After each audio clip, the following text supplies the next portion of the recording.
It has been 2 years since the war in Ukraine began. What started with a big Russian push has settled into a bloody slog in eastern Ukraine. Places like Donbas, once known for their rich farmland, are now riddled with craters and bombed-out buildings. Before the war, Russia's military seemed unstoppable. They had all these weapons left over from the Soviet days, plus a bunch of modern stuff too. Everyone thought they would secure a swift victory. But the war has shown a different story.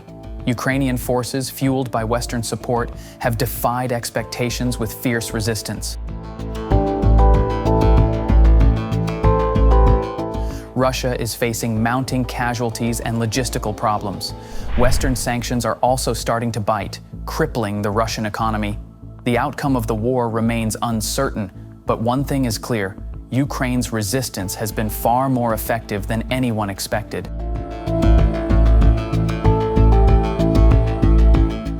Now, as the war enters its third year, a big question hangs in the air. How much firepower does Russia truly have left? Let's dive into this and see what the war did to Russia's fighting power.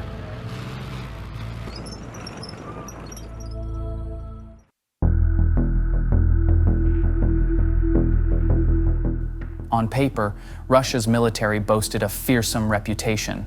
Before the invasion, they possessed over 1 million active troops, backed by a staggering 1.5 million strong reserve, according to the International Institute for Strategic Studies, IISS. Years of modernization supposedly transformed them into a well-oiled war machine. This image seemed even more intimidating when compared to Ukraine's military in 2024. Russia outmatched Ukraine in almost every category. Russia's Air Force dominated the skies with over 4,200 aircraft, compared to Ukraine's meager 321. At sea, Russia's Navy cast a long shadow, its fleet a colossal 7.5 times larger than Ukraine's. And perhaps most unnerving, Russia was one of the 9 countries that possessed nuclear weapons. As of early 2023, they held the world's largest stockpile of nuclear warheads. The disparity in equipment was undeniable. Ukraine's tank force, with less than 1,800 machines, was dwarfed by Russia's 8-fold larger fleet. To bridge this gap, Western nations stepped in. Countries like the United States and the United Kingdom pledged deliveries of powerful tanks like the Leopard 2, Challenger 2, and M1 Abrams, along with other armored vehicles.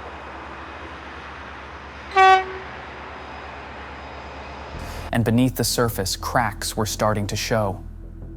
While smaller, Ukraine's military wasn't without teeth. By 2024, their military had grown to a respectable 2.2 million personnel, with 900,000 actively serving and a substantial 1.2 million strong reserve. This, while placing them 6th globally in active personnel compared to Russia's 4th, highlighted a nation prepared to fight for its survival.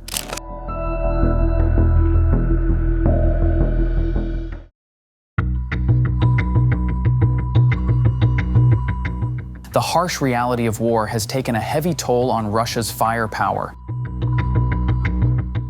By December 2023, leaked U.S. intelligence reports suggested a mind-blowing number: 315,000 Russian troops dead or wounded.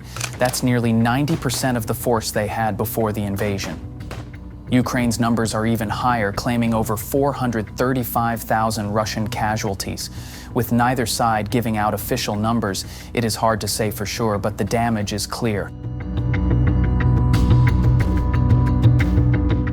Losing such a vast number of soldiers has a crippling effect. It hurts morale and makes it tough to fight effectively. Replacing them is no easy feat either. New recruits simply can't replicate the battle-hardened skills and knowledge of their fallen comrades. Russia's equipment has suffered a similar fate. Tanks, armored vehicles, and aircraft litter the battlefields, destroyed or captured by Ukrainian forces. According to the IISS, Russia is left with around 1,750 operational tanks. This includes over 200 of their best T-90s, but they have also had to dig into old stockpiles and pull out T-62s from the 1970s. This reliance on outdated equipment is a bad sign. It speaks volume about the struggle Russia faces. The same report also says that Russia only has about 1,300 tanks actually deployed.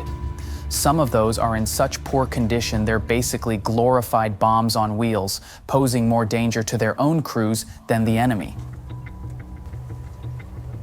Speaking of fancy tanks, Russia lost dozens of their best T-90. Their ambitious plan to roll out the next-generation T-14 Armata tank has also been scrapped completely because it was costing way too much. This, coupled with potential problems within their domestic weapons production, paints a concerning picture of a modernization program gone awry. Things get worse when we look at the bigger picture. The IISS estimates Russia has lost over 1,300 tanks and almost 100 airplanes. They're relying more and more on old equipment from the Cold War, and their advanced tank project is dead in the water. To top it all off, Ukraine claims to have taken out over 10,700 artillery pieces, making it much harder for Russia to launch attacks. Beyond the battlefield, Russia is also facing a logistical nightmare. Even with recent gains in eastern Ukraine, supplying an estimated 150,000 troops scattered across multiple fronts is proving incredibly difficult. Corruption woes worsen this problem, with reports of frontline supplies diverted or sold on the black market.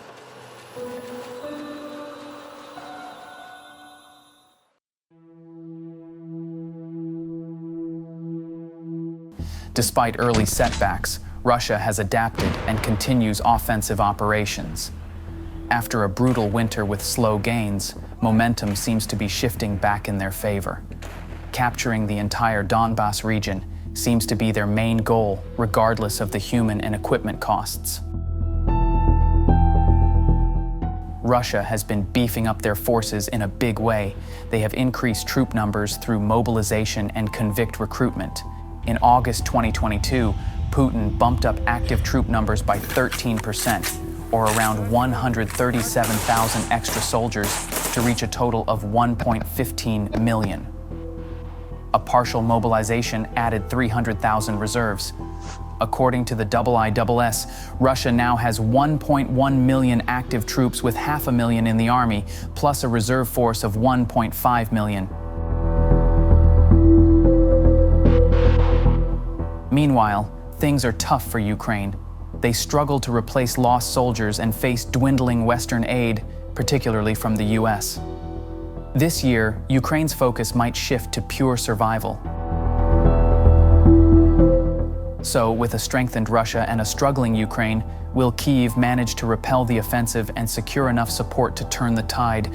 Or is this war destined to drag on for another bloody year? Keep the discussion rolling in the comment, and thanks for watching.